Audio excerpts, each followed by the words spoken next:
Hello students, today we are taking a new topic in grammar, that is error correction.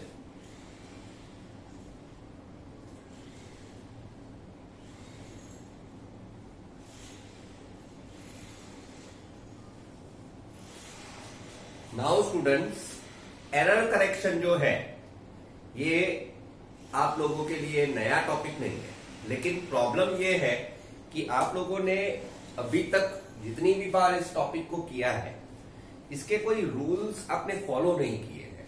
That is the reason आपका ये बहुत बार wrong होता है.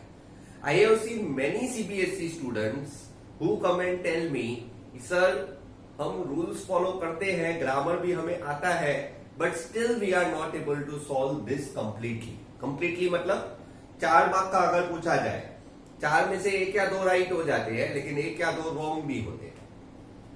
Right? So today I am going to tell you specifically about this topic and how to deal with the complexities which are related to this.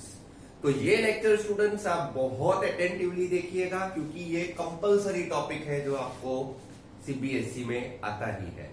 So please be very specific while watching this topic. Okay? Now, first thing we are going to discuss in error correction is types of errors.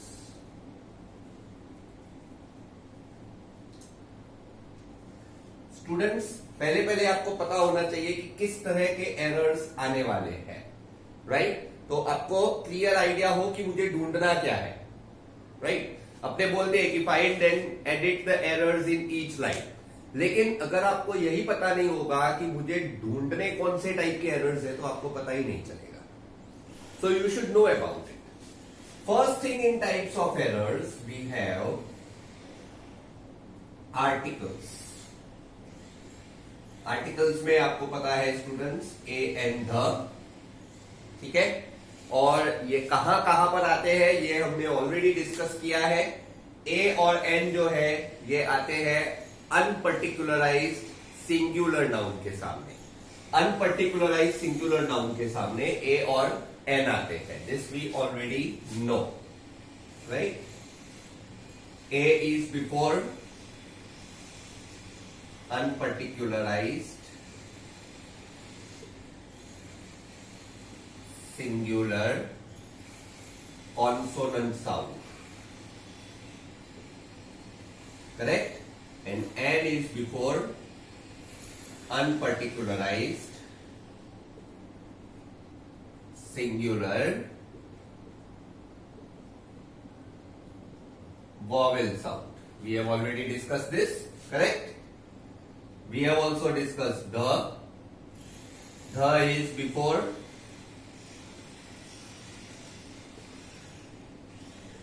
particularized nouns. Correct?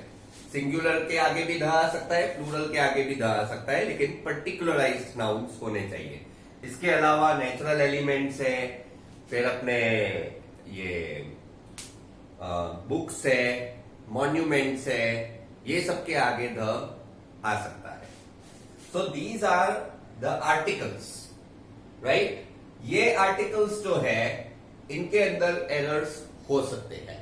मतलब N की जगह पर अ लगा हो, अ की जगह पर ध लगा हो, it is possible. Right? Now second thing जिसमें ये एरर आ सकता है वो है टेंस. अब स्टूडेंट्स, टेंस बहुत ही पर्टिकुलर रूल है. टेंस में आपको क्या करना है, देखिए. सपोज अब इसमें आपको 2 तरह के पैराग्राफ दे सकते हैं सीबीएसई में. पहले टाइप का पैराग्राफ ये होता है कि जिसमें फर्स्ट लाइन सॉल्व होती है. Again I am repeating students, कुछ भी हाथ में हो उस चीज को साइड में रख दीजिएगा, अटेंटिवली लेक्चर वॉच कीजिए, और तब तक कुछ मत लिखिए जब तक मैं बोलता नहीं. ओके? एरर करेक्शन में सबसे इंपॉर्टेंट ये पार्ट है टेंस. अब देखिए टेंस में क्या होता है. चारों लाइन जो आपको दी हुई होती है, मतलब 4 लाइंस में एरर करेक्शन करना होता है, ये चारों लाइंस जो होती है इनमें एक ही टेंस होना चाहिए, मतलब पूरा पैराग्राफ एक ही टेंस में होना चाहिए। अब आपको कैसे पता चलेगा कि कौन सा करेक्ट टेंस है? तो स्टूडेंट्स, अगर फर्स्ट लाइन सॉल्व है तो फर्स्ट लाइन का टेंस वो बाकी तीनों लाइन पे अप्लाई कर दो। समझ में आया? फर्स्ट लाइन अगर सॉल्व है और फर्स्ट लाइन में suppose is, am, are, has, have या कोई भी प्रेजेंट टेंस का वर्ब आता है, ठीक है, तो दैट मीन्स पूरा पैराग्राफ प्रेजेंट टेंस में होगा। अगर पास्ट टेंस का वर्ब फर्स्ट लाइन में आता है, वॉज, वेयर, हैड या कोई पास्ट फॉर्म ऑफ वर्ब, तो यू स्ट्रेट अवे नो कि ये पूरा पैराग्राफ पास्ट टेंस में है, राइट? लेकिन अगर फर्स्ट लाइन सॉल्व ना हो तो आप क्या करोगे? फर्स्ट लाइन सॉल्व ना हो तो उस केस में आपको चारों लाइंस पढ़नी पड़ेगी और आपको मैक्सिमम लाइंस में जो टेंस हो उसको करेक्ट मानने का, मतलब 4 में से जो 3 लाइन में टेंस हो वो करेक्ट होगी, ठीक है? सो अब इसमें टेंस के हिसाब से ये चीज है कि इसमें दोनों चीजें आती है। If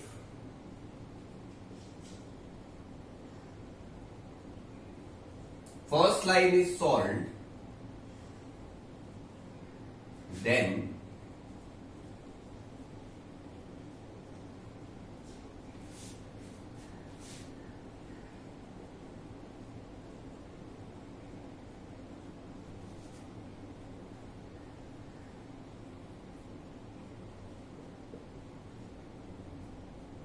if the first line is solved, then apply the tense of the first line in remaining lines. अब यहां पे स्टूडेंट्स टेंस वैसे तो 12 होती है, ठीक है? Present simple, present perfect, present continuous, present perfect continuous, past continuous, past perfect, simple past, past perfect continuous, ऐसे ही फ्यूचर में। लेकिन इस पर्टिकुलर टॉपिक के लिए आपको सिर्फ 3 टेंसेस याद रखने हैं, प्रेजेंट, पास्ट एंड फ्यूचर। उनके इंटरनल फॉर्म्स सोचने की जरूरत नहीं है। You have to understand this, ठीक है? अगर पास्ट टेंस के बारे में आप सोच रहे हो तो you only have to think about past tense, फिर उसमें फिर कंटीन्यूअस है कि नहीं, परफेक्ट है कि नहीं, परफेक्ट कंटीन्यूअस है कि नहीं, इतना सोचने की जरूरत नहीं है। पास्ट टेंस मतलब past tense, okay?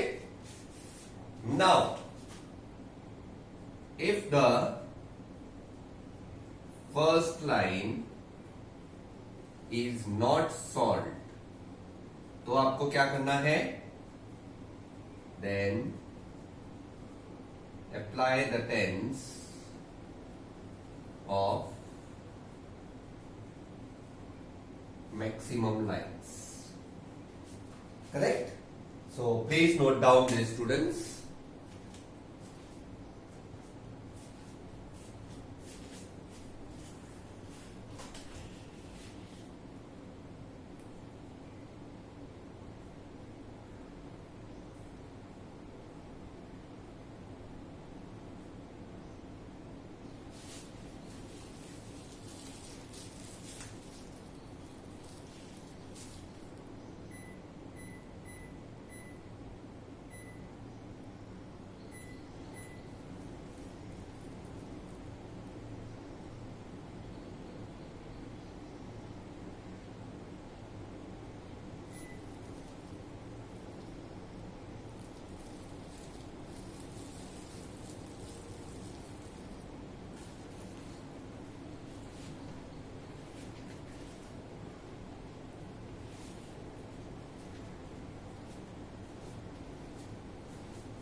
Now the third type,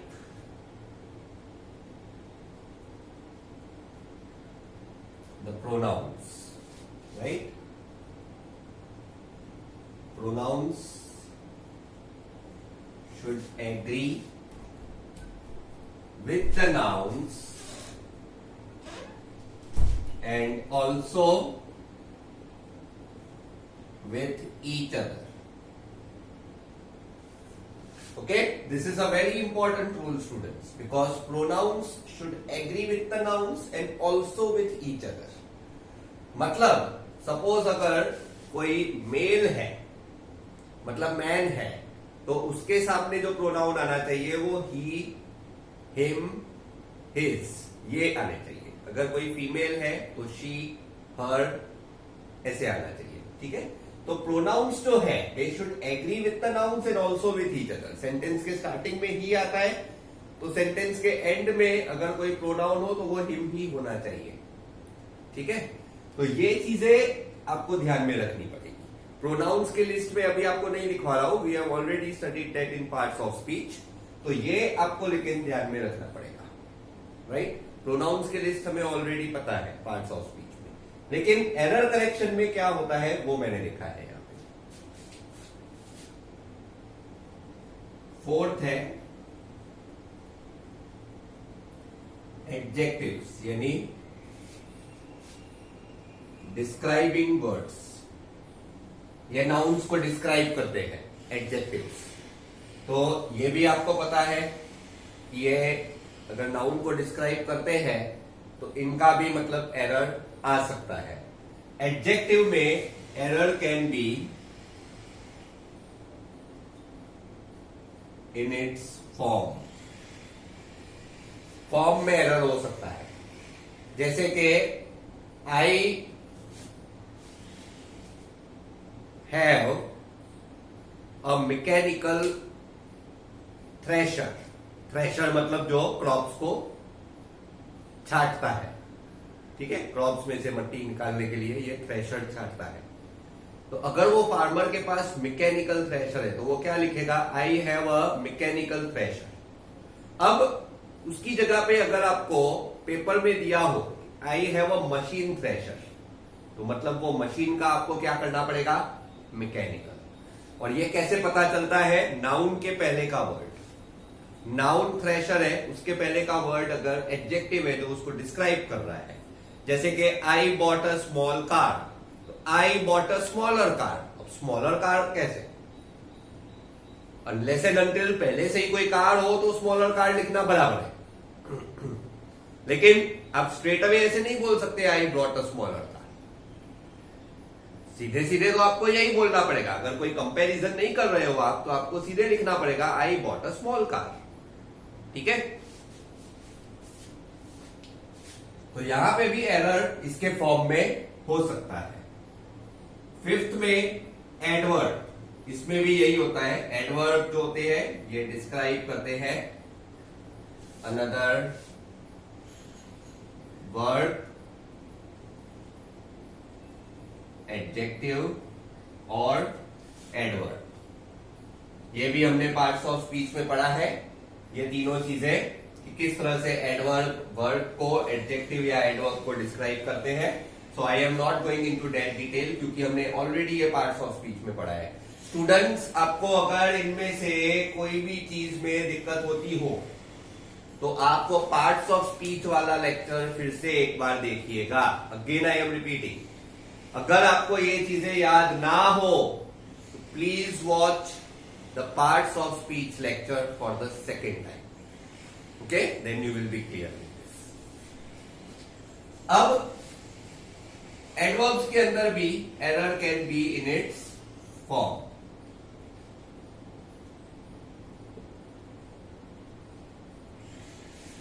form, adverb form करने में भी एरर हो सकता है. जैसे कि the horse can run fast, तो हॉर्स कैन रन फास्टली ऐसा लिखा हो तो आपको पता चलना चाहिए कि हॉर्स कैन रन फास्टली नहीं, हॉर्स कैन रन फास्ट. ठीक है, now sixth one,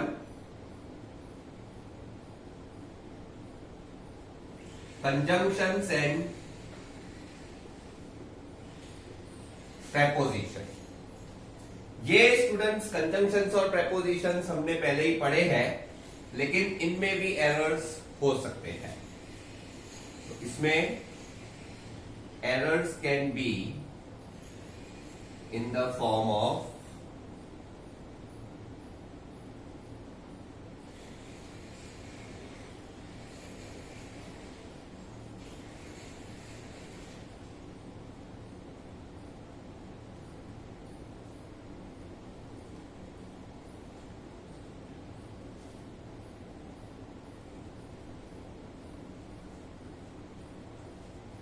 errors can be in the form of another word in place of desired word.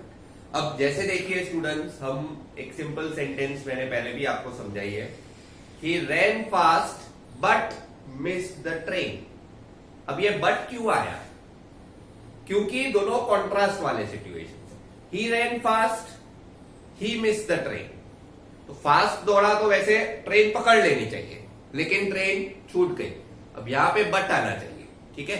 अब अगर आपको उसके अंदर ऐसा लिखा हो कि he ran fast and he missed the train, तो आपको यह पता चल जाना चाहिए कि ये कंजंक्शन का एरर है.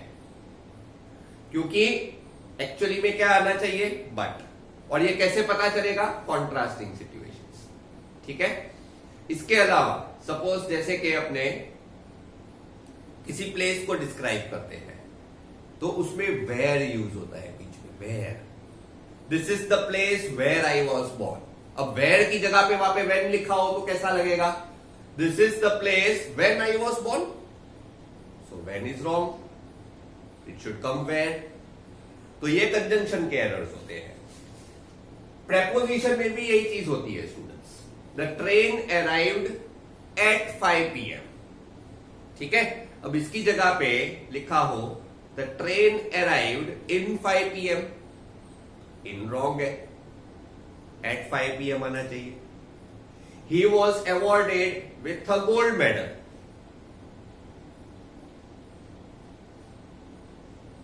रॉन्ग है कि राइट है? He was awarded with a gold medal. Wrong है कि राइट है? It is correct. He was awarded with a gold medal. Correct है. लेकिन अगर ये विथ की जगह कुछ और हो तो he was awarded for a gold medal लिखा हो तो आपको सोचना पड़ेगा. He was awarded for a gold medal. For कब यूज होता है? जब हम कोई रेस जीतते हैं. तो he was awarded for 100 meter race तो बराबर है. अगर ऐसा सेंटेंस लिखा होता है he was awarded a gold medal for 100 meter race तो बराबर होता. लेकिन he was awarded a gold medal, he was awarded for a gold medal, तो ये फॉर तो रॉन्ग है. सो फॉर की जगह पे with. So this type of errors, ये प्रेपोजिशंस के एरर्स होते हैं. ठीक है. So please note down this.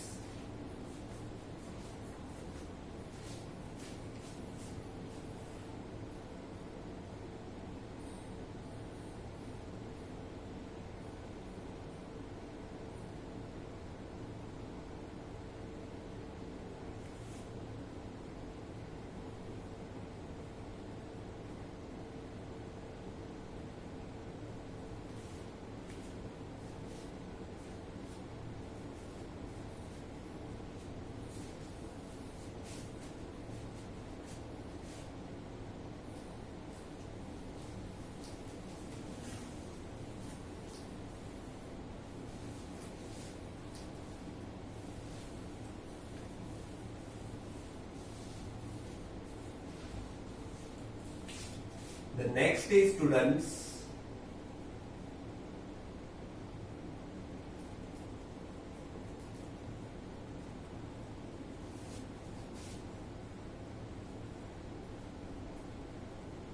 Subject verb agreement.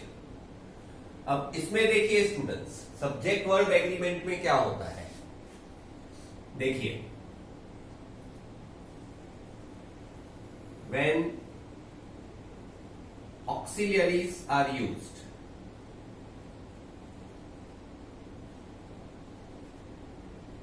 तब इसका रूल क्या होता है? देखिए, आई के साथ या तो एम लगता है, या तो वॉल्स लगता है, या तो हैव लगता है, या तो हैड लगता है. ठीक है. इसके अलावा मोडाल्स भी लग सकते हैं, कैन, कुड, वुड, शुड, ये सब भी लग सकते हैं. लेकिन मेन ये 4 है. ठीक है. I am going to watch a movie, I was watching a movie, I have seen the movie, I had eaten my lunch. इस तरह से ये 4 इसके साथ लग सकते हैं, आई के साथ. इसके अलावा के दूसरे मोडाल्स लग सकते हैं, लेकिन टेंस के रिलेटेड जो ऑक्सिलरीज है वो ये 4 लग सकती है। ऑक्सिलरीज ये वर्ड्स होते हैं, ठीक है, am, is, are, was, were, has, have, had, must, would, should, ये सब ऑक्सिलरीज है, मतलब हेल्पिंग वर्ड्स है। अब आई के साथ ये लगेगा, ही के साथ क्या लगेगा स्टूडेंट्स? इज, वॉज, हैज और हैड, ठीक है। ही के साथ भी यही लगेगा, शी के साथ भी यही लगेगा और इट के साथ भी यही लगेगा, करेक्ट। अब अगर यहां पे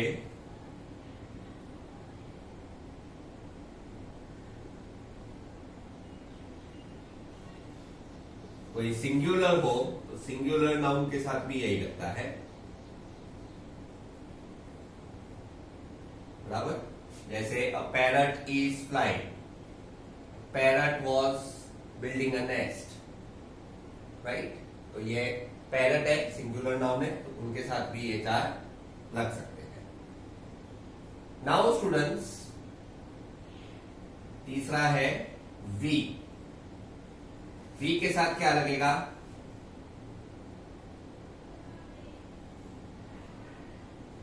word, are,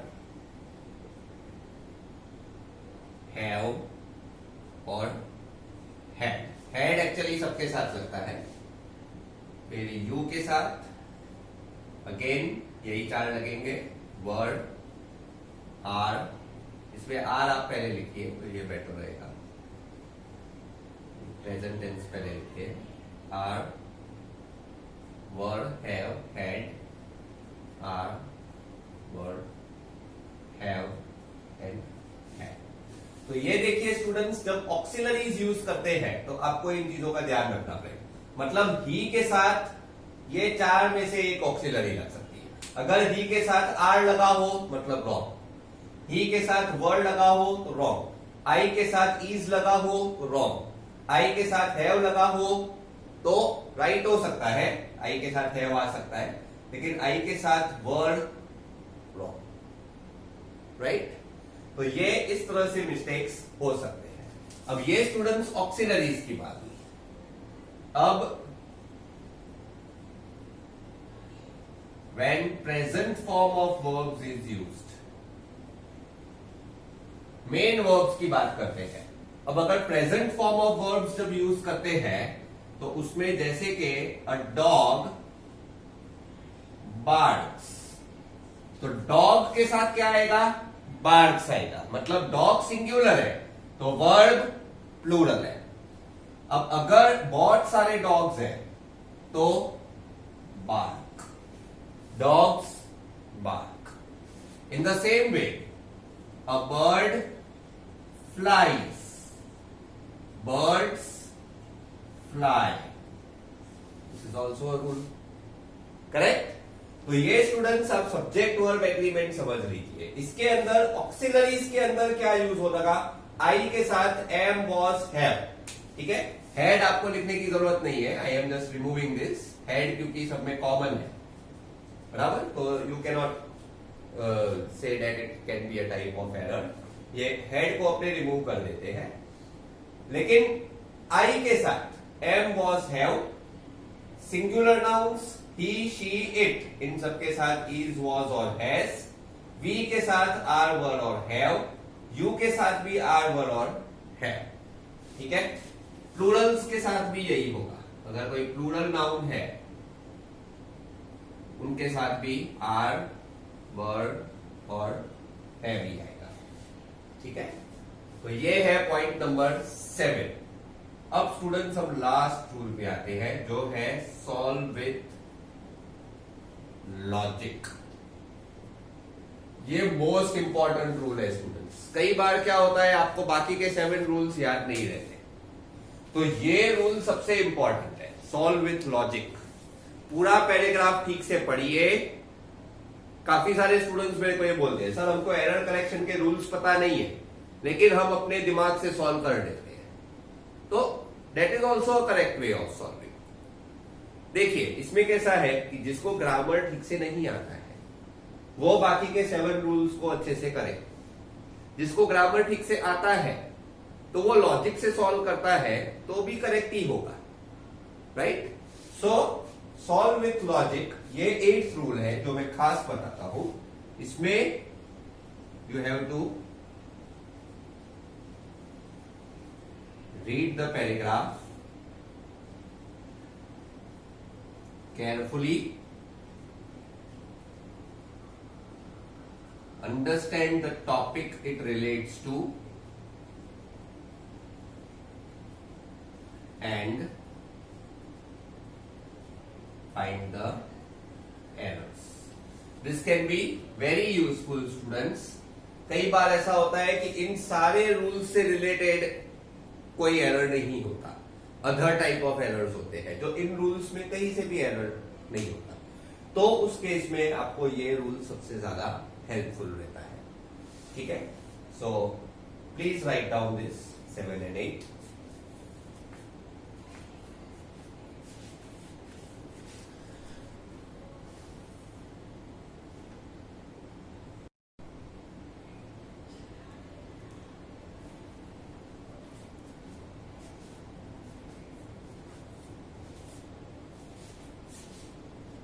Now students, we are going to the exercise portion.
देखिए स्टूडेंट्स, अब यहाँ पे ये पहले 4 लाइंस में एरर है, तो आपको एरर और करेक्शन आपको ये 2 वर्ड्स करने पड़ेंगे। कितने ही स्टूडेंट्स इनकरेक्ट वर्ड और करेक्ट वर्ड करते हैं वो भी ठीक है। यहाँ पे आप एरर करेक्शन लिखिए या फिर इनकरेक्ट वर्ड या करेक्ट वर्ड भी लिख सकते हो। So I am writing error and correction. अब देखिए स्टूडेंट्स, पूरा पैराग्राफ पढ़िए। The India region of Ladakh has been facing snowfall of many years. A freezing cold temperatures sometimes dropped to below 0 degree.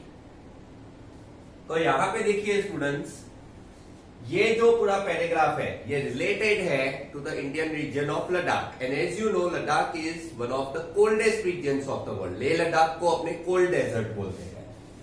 तो ये सबसे पहले तो यहाँ पे रीजन, फर्स्ट लाइन में देखिए, रीजन एक नाउन है और ये नाउन को डिस्क्राइब कर रहा है, तो ये एडजेक्टिव है, तो इसके फॉर्म में गलती है।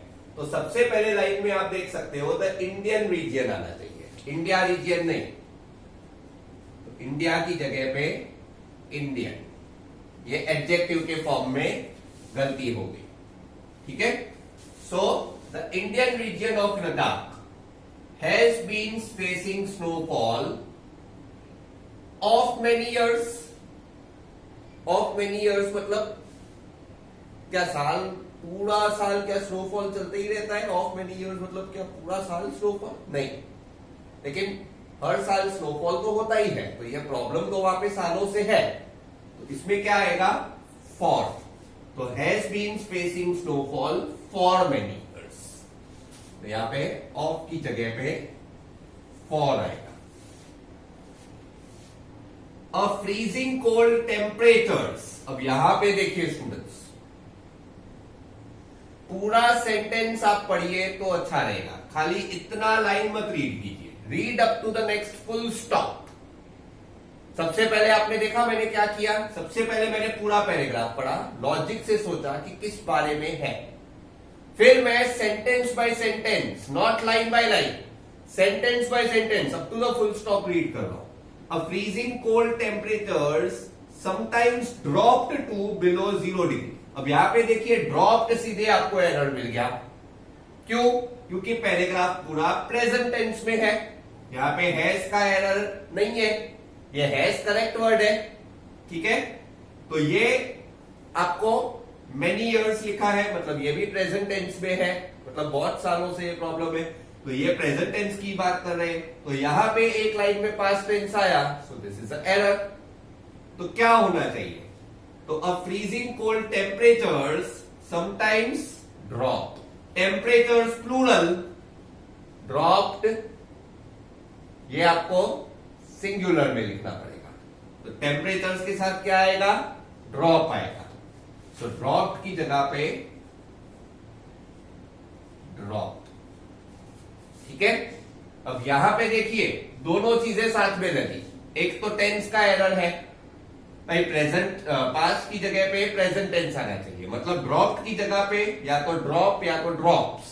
अब क्योंकि टेम्परेचर्स है तो ड्रॉप, तो एक तो टेंस का एरर निकला, ठीक है, एक तो टेंस का एरर निकला, ड्रॉप की जगह पे या तो ड्रॉप या ड्रॉप्स आना चाहिए।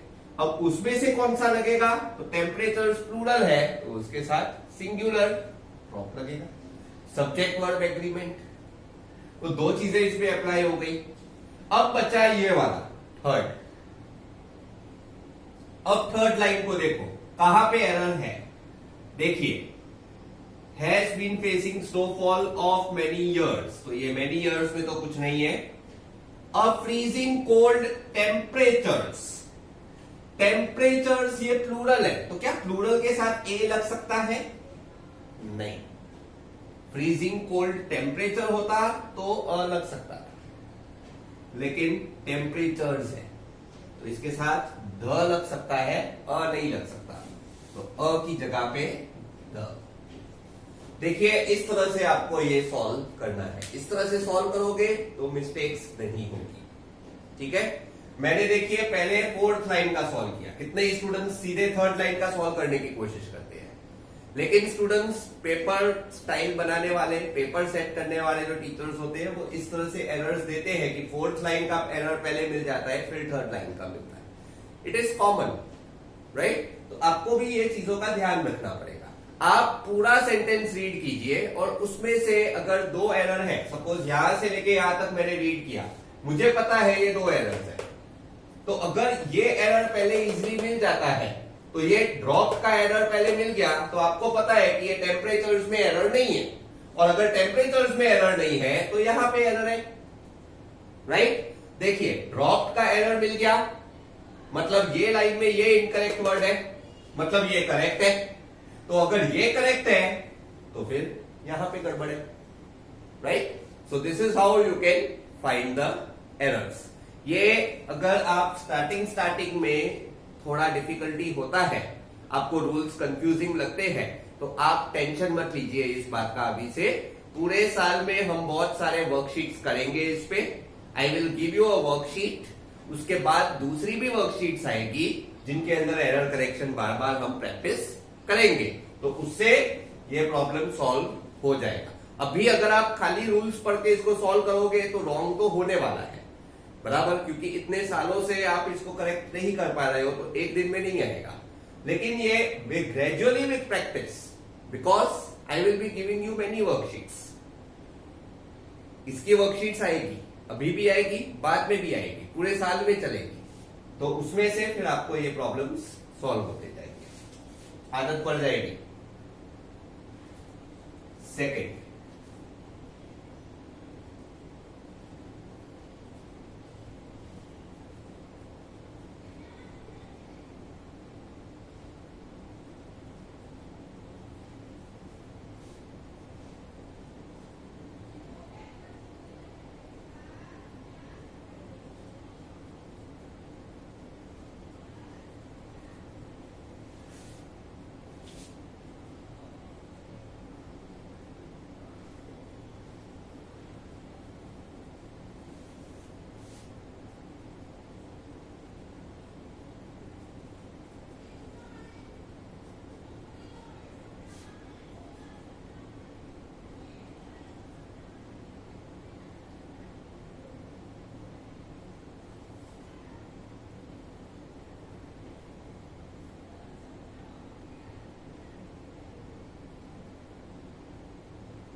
अब स्टूडेंट्स ये वाला पैराग्राफ समझिए।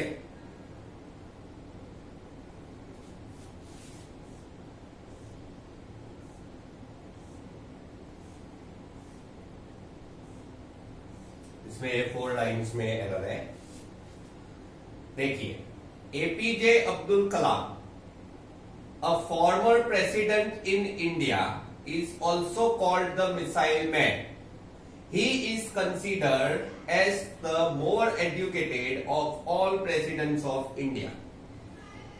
ये पैराग्राफ किसके बारे में? एपीजे अब्दुल कलाम। आपको पता है ये हमारे इंडिया के फॉर्मर प्रेसिडेंट थे, राइट? अभी ये नहीं रहे, आरआईपी गए, ठीक है, आरआईपी करते होते हैं। But this is about the missile man of India. ये उनका रिस्पेक्ट है जो उन्होंने अर्न किया है, अ ब्रिलियंट साइंटिस्ट, राइट? अब इसमें देखिए फर्स्ट लाइन में सीधे सीधे एरर पता नहीं चलता, लेकिन आप पूरे फुल स्टॉप तक पढ़ोगे तो पता चलेगा। APJ Abdul Kalam, a former president in India. देखिए प्रेसिडेंट, प्रेसिडेंट के आगे क्या अ लगता है? अ प्रेसिडेंट पर्टिकुलर पोस्ट है, तो क्या आना चाहिए? The president. तो ये अ की जगह पे the former president in India, no, of India, president of India is also called the missile man. ये तो बराबर है। ही इज कंसीडर, इसके बाद कंसीडर पार्टिसिपल लगना चाहिए, तो ही इज कंसीडर्ड। तो ये टेंस के फॉर्म का प्रॉब्लम है, प्रेजेंट टेंस है लेकिन मेन वर्ब का प्रॉब्लम है। कंसीडर, कंसीडर्ड, ठीक है। He is considered as the more educated of all presidents of India. सारे प्रेसिडेंट से सबसे ज्यादा एजुकेटेड है, तो उसमें क्या आना चाहिए? मोर आना चाहिए। मोर ये डिग्री है। अब यहां पे देखिए स्टूडेंट्स, लॉजिक काम करता है।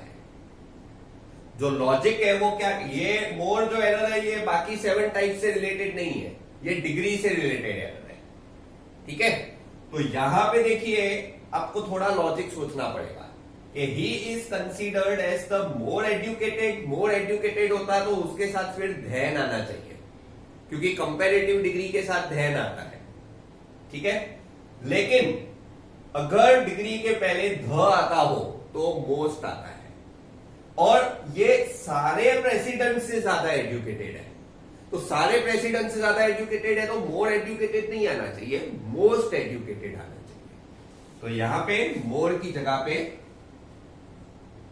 मोस्ट आएगा, करेक्ट। Please note down.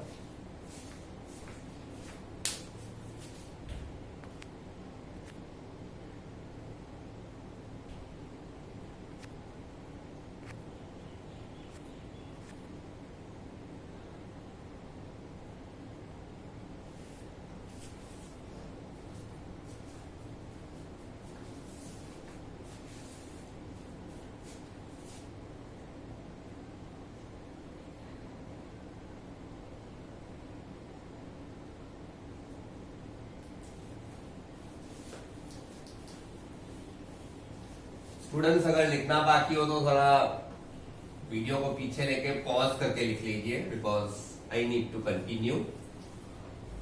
कहीं पर भी आपका लिखना बाकी रह जाए, please pause the video and write.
अब स्टूडेंट्स यहाँ पे मैं आपको फर्स्ट लाइन सॉल्व करके देता हूं। तो ये दो भी अपने ऐसे कर लेते हैं, तो इस तरह से करते हैं। फर्स्ट लाइन सॉल्व लो। देखिए ये फॉल्स की जगह पे मैं आपको पहले से बता देता हूं, फॉल्स की जगह पे फेल है। फर्स्ट लाइन मैंने सॉल्व कर दिया, बाकी के 4 लाइन्स पे एरर है। फर्स्ट लाइन इज सॉल्व, ठीक है।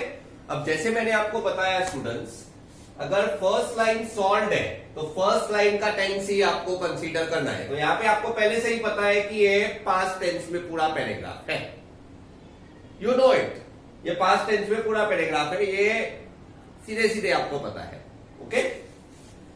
तो the girl fell seriously ill, अब आपको पहले से ही पता है कि ये फेल है, मतलब ये पूरा पैराग्राफ पास्ट टेंस में होगा, ठीक है, correct. The girl fell seriously ill last month. She has pneumonia. Last month. ठीक है, तो उसी टाइम पे टेस्ट किया होगा, अभी थोड़ी टेस्ट किया होगा, राइट।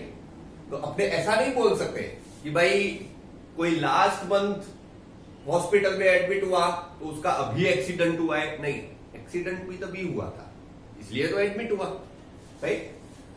तो शी हैड न्यूमोनिया, तो हैज की जगह पे had. The doctors told that he will, he, लड़की को न्यूमोनिया था, ही कहां से आया, तो शी आना चाहिए, ही की जगह पे शी, प्रोनाउन का है। She will probably not survive. अब स्टूडेंट्स यहां पे आपको ध्यान से देखना है कि ये लाइन में कितने ही स्टूडेंट्स मेरे को बोलते हैं कि सर ये विल रॉन्ग नहीं है। तो विल रॉन्ग नहीं है, क्यों? क्योंकि डॉक्टर्स ने उस टाइम पे जवाब दिया था कि ये फ्यूचर में शायद सर्वाइव नहीं कर पाए। तो ये फ्यूचर टेंस से रिलेटेड है। जिसको एक बार निमोनिया होता है उसके लंग्स बहुत वीक हो जाते हैं, डॉक्टर्स जवाब दे देते हैं कि अभी तो थोड़ी ठीक हो रही है लेकिन शायद फ्यूचर में ये बच नहीं पाएगी, लंबा टाइम नहीं खींचेगी। ठीक है, तो ये जो विल है वो करेक्ट है। तो यहां पे इस पैराग्राफ में भले पास्ट टेंस है लेकिन यहां पे फ्यूचर टेंस आ रहा है क्योंकि बात फ्यूचर की हो रही है। ठीक है, अगर बात पास्ट की हो रही होती तो पास्ट टेंस ही होता, लेकिन पैराग्राफ के बीच में डॉक्टर्स ने बात फ्यूचर की है तो उस केस में फिर फ्यूचर टेंस करेक्ट हो गया। यहां पे ये थोड़ा क्या है, लॉजिक से सोचना पड़ता है, ऐसे आते हैं सेंटेंसेस, तो you have to think with logic also. The doctors told that she will probably not survive, and she did. Doctors ने बोला था सर्वाइव नहीं करेगी, लेकिन उसने किया। तो ये कौन सा एरर आया? बट का एरर, कॉन्ट्रास्ट। डॉक्टर्स ने बोला सर्वाइव नहीं करेगी लेकिन मतलब बट। ठीक है, तो यहां पे एंड का एरर है, कंजंक्शन का। एंड की जगह पे बट।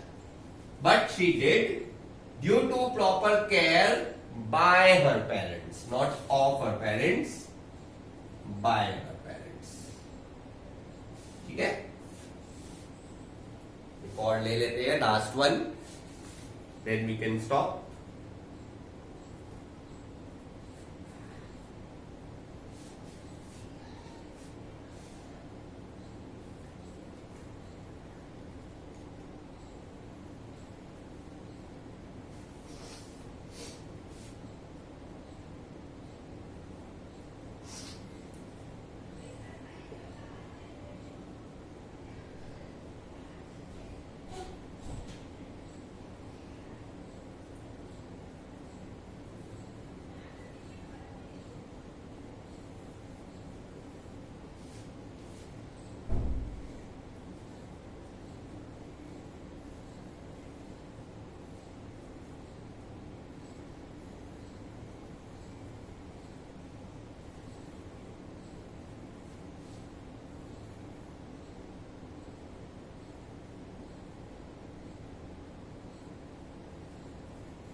अब यहां पे भी स्टूडेंट्स फर्स्ट लाइन सॉल्व देता हूं मैं,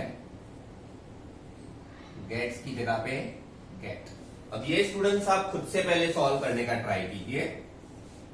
ठीक है, वीडियो पॉज कर दीजिए, इतना लिख के पॉज द वीडियो और इतना सॉल्व कर दीजिए, फिर मैं आपको बताता हूं क्या आंसर आएगा।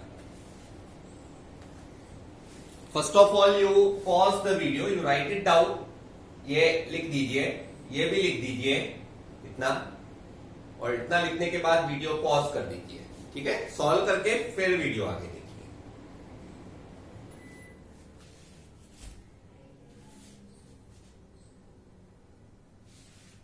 Okay, I am writing the answers. आप खुद से अटेम्प्ट कर रहे हो तो पॉज कर दीजिए। Okay, attempt it and then watch further. Okay, I am solving it. You can watch it after that. I get up at 5 a.m. every morning. तो ये प्रेजेंट टेंस है, ये दिख रहा है आपको, गेट लिखा हुआ है, गॉट नहीं लिखा है, गेट है मतलब प्रेजेंट टेंस है। तो I get up at 5 a.m. every morning and go for a walk. Went wrong है, ये तो मतलब ऐसी बात हो गई कि गेटअप आज हुए और वॉक करने निकल गए। तो गेटअप अगर 5 AM एवरी मॉर्निंग होते हैं तो वॉक भी एवरी डे पे जाते, तो वेंट नहीं, गो आएगा। I go to a near garden. Near garden, garden है तो near garden, there is a problem with the adjective, so near by, near नहीं, near by garden. And sit there at a bench, at a bench, on a bench, at की जगह पे on. I has made, has made नहीं, have made, has की जगह पे have. I have made many friends there, correct. तो ये गलती से यहां पे मेड हो गया था, एक्चुअली मेड है, तो I have made many friends there. Okay, so I hope you have been able to solve this. काफी सारे स्टूडेंट्स ने ये मेड की वजह से ये थोड़ी गलती की होगी, बट ठीक है, हो जाता है। एक्चुअली आई के साथ हैव ही लगना चाहिए, तो आई हैव मेड, तो मेन एरर ये है, ठीक है। कितने ही स्टूडेंट्स ने ये हैज मेड, मेड की जगह पे सीधे हैव मेड किया होगा, दो वर्ड का एरर करेक्शन किया होगा, तो वो भी करेक्ट होगा, नॉट अ इश्यू, ठीक है। सो this is it, right, please note it down. अगर इसमें कोई गलती की है तो सुधार दीजिए। So that's it students, see you next time in the next lecture. Till then, goodbye.